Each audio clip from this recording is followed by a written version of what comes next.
আজকে চলে এসেছি হাওড়া ডিস্ট্রিক্টের একটি ঐতিহ্যবাহী মেলা, যেটা হচ্ছে শরৎ মেলা বলে সবাই জানে। এটা কিন্তু হাওড়া জেলার দেউলটির পানিত্রা স্কুল আছে পাশে, তার মাঠে হচ্ছে শরৎ মেলা 2026-এ ফ্যামিলির সাথে। এটা হচ্ছে দিদিভাই, ওটা হচ্ছে জিজু, আর এদিকে আছে এটা হচ্ছে বড় দিদি, এটাও বড় দিদি। তো আজকে সবার সাথে মেলায় এসেছি, অনেক এনজয় করবো আর তোমাদেরকে কি কি করলাম সবকিছু শেয়ার করবো। বৃহস্পতিবার মেলায় এসেছি, ব্রেক ডান্সে উঠে পড়েছি। কারা কারা ভয় পাও? আমার তো খুব ভয় লাগে, বাট সবাই উঠেছে বলে আমিও উঠেছি।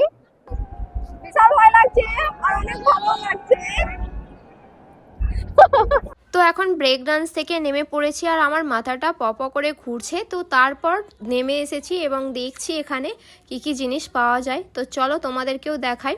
তারপর আমি হাতে গান নিয়ে নিয়েছি। আমি কিন্তু আগে ফ্রি ফায়ার খেলতাম, সেটা তোমরা অনেকেই জানো, ঠিক আছে। ফ্রি ফায়ার খেলতে আমার বিশাল ভালো লাগতো, সেই জন্য এখানে গান দেখে নিজেকে কন্ট্রোল করতে পারিনি, নিয়ে নিয়েছি। তারপরে চলে এসেছি এদিকে। দেখো ছুরিটা দেখাচ্ছিলাম একজনকে, সে দেখে হাসছিল, সে হচ্ছে আমার ক্যামেরাম্যান, তাকেই দেখাচ্ছিলাম।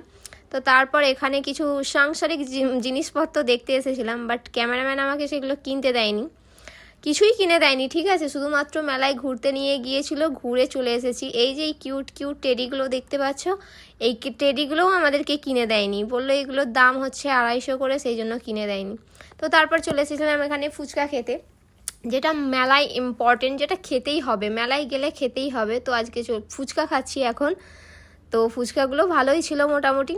তো আমরা 3জন খাচ্ছিলাম এখানে, আর ক্যামেরাম্যান দাঁড়িয়ে দাঁড়িয়ে দেখছিল, আর আমি যখন খাচ্ছিলাম আমার এখান থেকে তুলে তুলে খেয়ে নিচ্ছিল। এখন বাজে প্রায় রাত্রি 12টা, আর এখন মেলা প্রায় শেষ হয়ে গেছে। আর এই মেলাটা হচ্ছে কিন্তু 20 থেকে 27 তারিখ পর্যন্ত। যারা যারা জানো না তাদেরকে জানিয়ে দিলাম। তো এখন বাড়ি যাওয়ার সময় চলে এসেছে, সেই জন্য নিয়ে নিচ্ছি জিলেপি, বাদাম, আদার্স কিছু যেগুলো সবাই নেয় আর কি। তো চলো, তোমাদের এই ব্লগটা কেমন লাগলো অবশ্যই কমেন্ট করে জানিও। দেখা হবে নেক্সট ব্লগে। টাটা।